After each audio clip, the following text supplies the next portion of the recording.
we going to coexist? And they say, no, we don't believe in, let's say, racism. And actually, unless it's in a philosophical discussion where I you're trying to have make a case heard that against the many worldview, that's times. all I Okay, all right. I'm gonna have to. I have heard that many times. Yeah, let me address all of that. Okay, so first of all, let me address all of that. Okay, so Should we first of just all, pause it there I before you didn't. address It was not my argument that my adjustment to. Yeah, so I noticed how they quickly just simply kicked you off. I also noticed that they Yeah. sort of they And looked I was waiting in the background until the very end.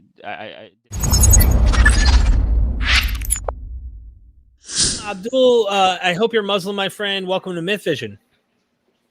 Hey, thanks for having me on. Yeah, I am Muslim. I tuned in a while ago, so I'm not sure. I know you guys are talking about morality, but I just want to know from what angle you're addressing this. Like, is it like, are you philosophically critiquing Islam, as in, like, these are, objectively horrific things about, Islam that Islam teaches, therefore Islam is false, or is it just that Islam isn't compatible with modern society?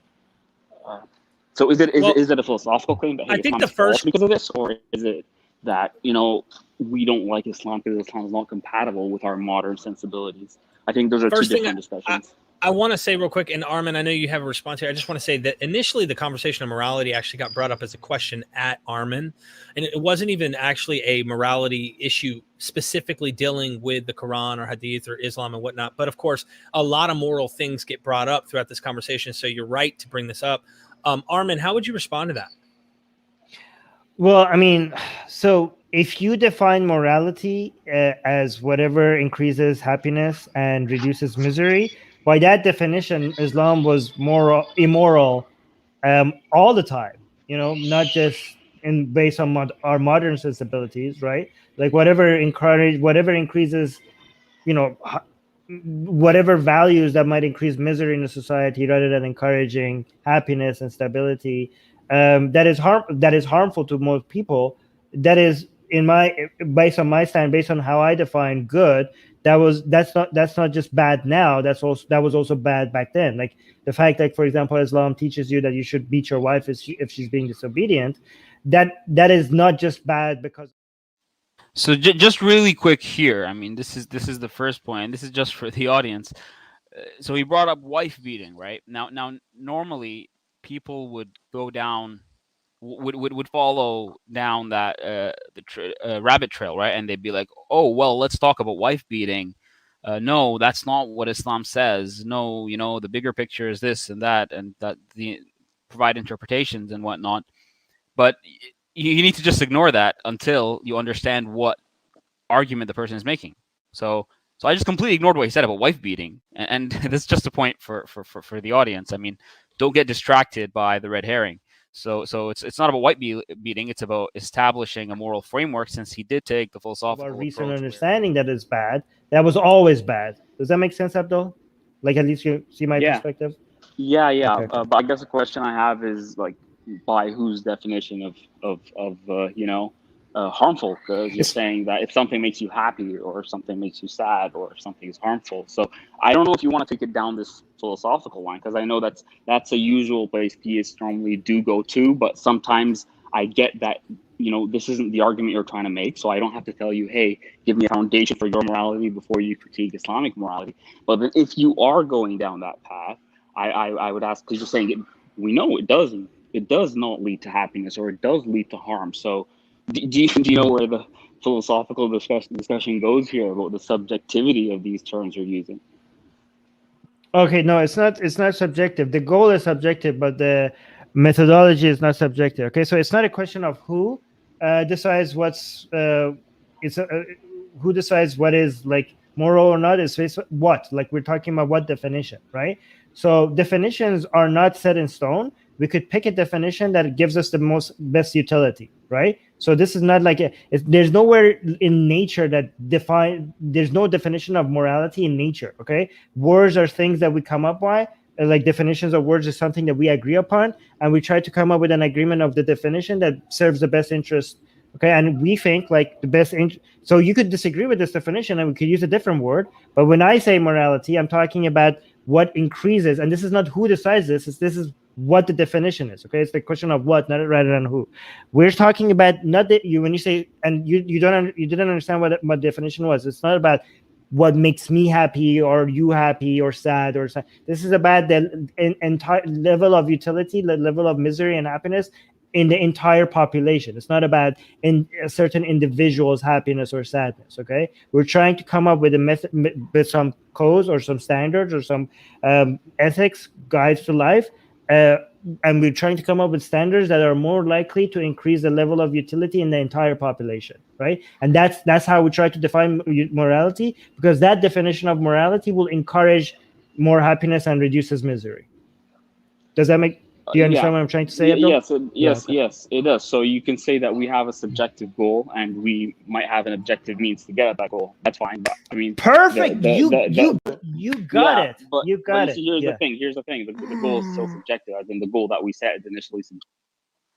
No, I just wanted to say that Armin just was waffling, and it was really hard to listen to understand what he was trying to say, and literally in a sentence, less, maybe about 10 words, he summarized his point. and he's like, oh yeah, that's exactly what I mean. No, that's not what you were struggling to articulate the point. So yeah, I just thought that was quite a funny point. Exactly, and it's fine to say what he said, but it's still missing the point, which I do raise later. So yeah. But it's an important point, because he did agree what you said, which is that you have a subjective foundation but an objective measure to get to that subjective. You got it, Abdul. You got it. You got it. Here's the thing. Here's the thing. The goal is still subjective, as in the goal that we set is initially subjective.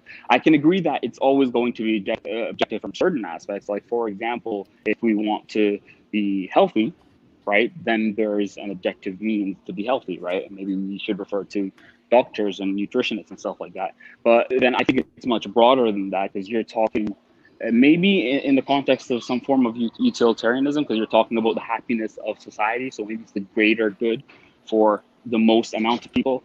And by the greater good, I mean, I just want to know how you're defining that objective. Is it in terms of survivability, that we're going to reproduce and just continue living? Or is it like a psychological state of happiness? First of all, I want to acknowledge of how you completely understood, like you understand what we're talking about, and that's so amazing. Okay, so yes, we have a subjective goal, but how given that goal, there's an objective ways that are better at achieving that goal and objectively worse way at achieving that goal. So you completely got it, and your example was perfect. Like, if we have a goal of being healthier, there are objective ways of doing that better and objective ways of not doing that very well, right? But then who decide? Like, then you could be like, well, why should that be our goal? And that's a different discussion, right? But what is that goal? Your question is, what is that goal? Is it survival? No, it's actually like well-being. You know what I mean? Like there are different ways of measuring it. There are better ways of measuring it and bad ways of measuring it. And I acknowledge that we don't have perfect ways of measuring it, but we have some sense of measuring it. Like, there are some obvious things that we know people prefer, and some obvious things that we know people don't prefer. We do know people do prefer comfort. People do prefer stability. People do prefer not being hungry. People do prefer having access to healthcare. We do know people prefer not being poor. We do know that people prefer having a community. We do know people prefer having purpose, meaning, a sense of awe, a sense of belonging. There are many things that we know that could give us a general direction of what it looks like if we are moving in the right direction, that a society is happier and more well off. Again, it's going to be impossible for us to calculate this accurately, very accurately, but we have enough of a sense to at least know enough of an understanding of what creates happiness to be able to judge if we are moving in the right direction or in the wrong direction. Does that make sense, Abdul? Yeah. Yes. But like, the tools you use in order to determine what path we're going to take is probably going to like differ drastically from time to time. So you said earlier that you're concerned improve with drastic. Yes. So I mean, or like, it can go in the other direction. It can deteriorate, because like, we can basically like go through a nuclear war or something that's going to throw us back to the Stone Age, and then we're going to have to start over. But then, you see, the point is, I think that's not the main point. The main point is You said you were concerned with the happiness of the collective, not the individual. So let's say there was a situation where, and I think this has happened, the happiness of the collective is significantly increased and even dependent on something like slavery, where the collective won't be enslaved, but part of the collective will be. So would Can I that be give you a justifiable? famous? Well, no. Well, I actually will tell you why it's not. Okay. There's a famous example that highlights this problem that a lot of people have with utilitarianism, right? For example, they say, what if torturing one child would make the entire society happier, right? And should we, like, let's say you just need one child and we will torture this, and this sacrifice will guarantee everyone else's happiness based on a utilitarian calculation, then we should do this because this is, there's a net benefit. Okay. I would argue the fact that this is the example that people use against utilitarianism as a slam dunk against utilitarianism shows that it doesn't work, because of the mere fact that most people are uncomfortable with this situation and would say, like, no, we shouldn't do this. That means that the misery that people would get from sacrificing a child like that is actually higher than whatever utility they could imagine. Like, when you are doing the calculation, Yeah, but you I think have the to point include is, you have to include yeah, but in the calculation the fact that most yes, people are considering this unacceptable, right? yes, So you're right. that You're should be right, but yeah, go you're ahead. right, but you're not keeping in mind the fact that if we're going to talk about slavery in the past, and I'm not specifically talking. Oh, you Broke got up. cut. This is a good conversation. Abdullah is very smart. During Pat, can you You're hear back. me? Sorry, You're you were back. cut You're up. back. Yeah. Sorry about that. I got a call. So if you're talking about slavery in the past, the thing, and I'm not specifically talking about Islam, what I'm saying is you're saying that the collective might be, psychologically unsatisfied or, unhappy by the fact that a baby is killed. But well, that's the problem. So in the past, there were societies that were perfectly fine with slavery. So if you're talking Right. about the subjective happiness of the collective, I mean, Right. by your own standards, in order to be consistent, you would have to say that yes, it would be justified. Right. So here's the thing: we are, as part of the collective that doesn't like slavery and doesn't also like child torture, right? So what we are trying to do, like, so for example, then when I say, like, we should, like, opt for the highest amount of utility, the highest amount of happiness, and people could say, like, well, what if most people were psychopaths and they didn't care about other people's happiness, right? Well, as the non-psychopaths and as the people who right now do not enjoy child torture and do not want slavery, we are lucky that we are in the majority. Like, it's true, like, that those people exist, right? But we are trying to win against them, right? And we are winning. Yeah, that's so fine. This That's is just fine. Well, yep. but you see, the thing is here. So that's Yep. okay. But still, by your own standards, you would have to define the fact that slavery existed in the past as something that is not immoral or even moral, because of the fact that for them the collective didn't really care about that and they were collectively happy. The point is that you're basing your fundamental standard for what is moral or immoral on the psychological state of the collective. So if, for example, during the time of, like, the Second World War and Hitler, the collective of German society was okay with what was happening, then by your standards, nothing really wrong was happening. Sure, you can say that from your subjective perspective right now, yes, you want to fight against that because you just don't prefer that, because right now what makes the collective happy is something else. Right. But to be consistent, you'll have to say that right now it's basically a relativist view of morality, where right now this is the moral thing and back then that was the moral thing. Right. So there's different ways of addressing this. One way has been, some people have come up with a superior utilitarian method, where it's an adjusted utilitarian method, right? Where they say, like, after certain principles, then we're start applying utilitarianism, right? Like, they're saying, like, okay, basic human rights should be applied, and then after basic human rights, then we apply utilitarianism. So that's one thing. Okay. Another way to address this is that for me to address, like, to also say, like, there's certain a level of pain, okay, that the negative utility on our calculation should be much higher than mere conveniences that people are going to have in life, right? You know what I mean? Like if you get to have apple juice instead of water, and the cost of it is slavery or child torture or something like that, then your calculation of the misery associated with those pains should be significantly higher than the small conveniences that people are getting from these mild pleasures. Okay, that's another way to be Yeah, address. Okay, yeah, but another see, wait, okay, so last way. No, let me finish. Gentlemen, The we last have way a guy in the bottom of the chat, just so you know, Okay. Armin. So we have to wrap this one Okay, up. so I have my own method of addressing this. However, I must say, if you want to, let me just say, like, maybe if you're not satisfied with any of this, what I could say is that utilitarianism could have its flaws, but it's the best we have. Do you know what I mean? Like everything that you use to come up with standards, it's going to have its issues, but it's better than the God command, like, argument. Like that is like very faulty.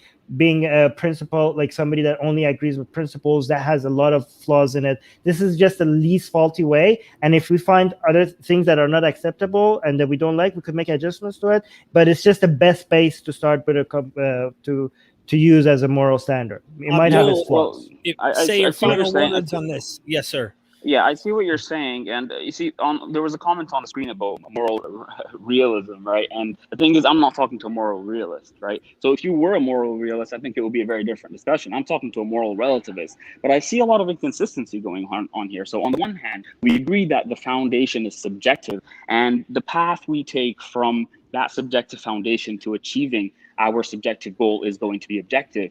But right now, in order to get out of the conundrum, you're trying to say that no, let's put an objective foundation where at least we have basic human rights. Of course, there are questions about what basic human rights are going to be defined Right. as, but forget That's about not my that. solution. One Sorry, second, let me just finish off. Yeah. The point is, what I'm saying Yeah. is that's inconsistent with your initial stance that the foundation is subjective and the goal, the way we achieve it, is objective. But then you're saying, Abdul, that's not my stance. Abdul, that was not my stance. I know. I'm responding to the point you made. So what I'm basically saying here is this, and because somebody's waiting, sadly, but we can have this discussion some other time. What I'm saying here is this: I'm saying most of the time these discussions about morality and Islam and theism in general, they happen in a very unorganized way. So normally we don't know whether the person is trying to say this is immoral, therefore this worldview is false, or this is immoral, therefore we don't like this worldview and let's fight it. You can choose either path. But if you're trying to make a philosophical claim that the immoral aspects from your perspective of Islamic teachings do make it false, then you're going to have to rely on some kind of objective foundation, because as a relativist or subjectivist, you can't really make that claim, because by definition, your subjective view on what should be right or wrong isn't the objective standard by your own standard. But if you're saying it's something we don't like, then that can be a different discussion. And I think there are a lot of ways that Muslims do take. Like I think one of the problems with your approach, and sorry, this is the last thing I'm going to say, one of the problems I see with this approach is that you're talking to people who are like the brother who was right before me, who are saying, no, we don't like pedophilia. No, we don't like child abuse. But you're trying to impose your narrative on him as if that's a good thing. So let's assume Hinduism, something I don't agree with, had this very immoral teaching. If I was discussing it with them from an instrumentalist perspective, in the sense that, like, how are we going to coexist? And they say, no, we don't believe in, let's say, racism.